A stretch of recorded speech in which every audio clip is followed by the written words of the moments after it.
Well, good morning. I'm Jon Halter. I'm a professional civil engineer and an MBA student at West Texas A&M University. And I'm excited, but admittedly a little bit nervous about giving a TED Talk this morning with my takeaways from Adam Grant's book, Give and Take.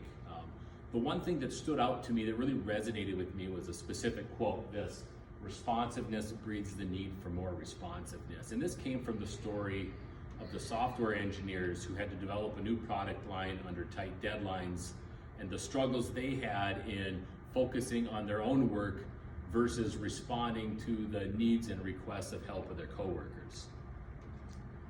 So I started back at the beginning and kind of thought about responsiveness in general and thinking about, as a society, are we being conditioned to respond and to be super responsive? Are we getting to be like Pavlov's dogs, where we all but foam at the mouth when we get that notification of a new text message or email? If you're anything like me, at the beginning or end of the day, I'm staring at my phone, answering emails, responding to texts, going through my social media. My morning often starts where I hit the alarm clock, and first thing I do is I roll over and I grab my phone, and I'm staring at it laying on my back, answering emails, and success for the morning is if I don't drop the phone on my face. Now, is that the best way to start and end my day? Probably not. The other thing I've been noticing, more is the expectation of clients and coworkers of this responsiveness, and that whole concept of responsiveness breeds more responsiveness. So the faster you respond, the more you respond, the more you drop what you're doing to help somebody else, the more it becomes expected. It's a good thing, right? At least that's what I've said for the last 17 years of my career, is it's good to be responsive. I've all but bragged about how responsive I am. I often list it as one of the top 2 or 3 things in my annual review that I'm unresponsive. But what I haven't stopped to think about is, what are the costs of being responsive?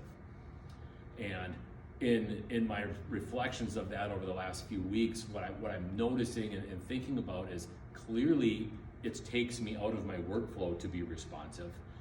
I find myself 9 to noon is kind of my time where I'm in the workflow, I'm feeling good, I'm getting my tasks done, and then that phone call rings. Random resident, for instance, wants to talk about how the grass is growing from last summer's project, and what do? I drop what I'm doing, I stop my workflow, and I run out to talk to this resident about how his grass is growing. So now my entire day is disrupted. I've changed the whole course of my workload that day to talk about grass growing. Was it worth it? Was there a cost to being responsive? Absolutely. Sure, the resident, I think, probably appreciated the customer service, but what did it cost to me is what I'm starting to think of, and something that I think everybody should really think of. The other cost that I see is the ability to connect with people, the ability to build rapport. Whether you're at lunch with a prospective client or that rare date out with my wife, all too often I find myself staring at my phone, answering one last email, or dealing with one issue back at work. And what that's doing is that's costing me that ability to create that connection, to find that common ground, which in Adam Grant's book, there was a whole chapter dedicated on the importance of connections and common ground, and that really is going to help set you up for success. The other thing where I have clearly seen a cost of being uber responsive is in decision making. I think too much in this world we're expected to respond and make a decision too quickly. I think we're short-circuiting the decision-making process. Are we taking the time to fully understand the issue? Are we taking the time to reach out to a coworker to get a second perspective and other ideas? Are we taking the time to think of alternative ideas, or what potentially could go right versus what potentially could go wrong? And so certainly I think answering and making decisions too quickly in the sake of responsiveness certainly comes at a cost. Adam's book is called Givers and Takers, and so I was trying to look for, and I think there's a very direct correlation between givers and takers versus responsiveness and not being responsive. Givers, I think, feel obligated to be responsive. They feel obligated to respond to that coworker asking for help. On the other side of things, takers, I think, expect and almost demand responsiveness, even if they don't return that. I've thought of, we all have those people in our lives who maybe aren't as responsive, maybe don't return your emails in a timely manner, might never return your phone calls. Those 4 or 5 people that I've thought of in my professional world, by my assessment, they're all takers. And so I think that fits in that takers versus takers givers, and whether that's going to be responsive or not.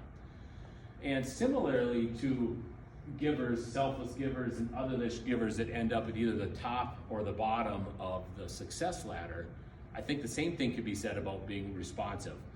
If you're so responsive that you neglect your own needs, you're going to end up at the bottom, whereas you do need to be responsive to some level, but you need to be responsive in a way that still, values your own needs and your own time, and that's what's going to set you up for success to get to the top of the success ladder. So the takeaway for me in thinking of this and really digesting this quote and Adam Grant's book, Givers and Takers, is it's a connected world we live in. We have to be responsive, but we have to do it in a way, again, that just kind of values our own time, allows us to complete our own tasks. And so for me, what I've decided to do, and I would encourage you to find something that works in your work life and in your workflow, but for me, I've picked out Monday, Wednesday, and Friday mornings as my time to focus on me and my work and my tasks. And frankly, I won't be as responsive during those blocks of time. For me to do that, I had to set expectations with my clients because they've come to expect that I'm going to be responsive. And so I think that setting that expectation, defining that time for me to do my own work is going to set me up to be successful. And again, responsiveness breeds more responsiveness, and that's okay as long as we dedicate time for our own self and our own needs.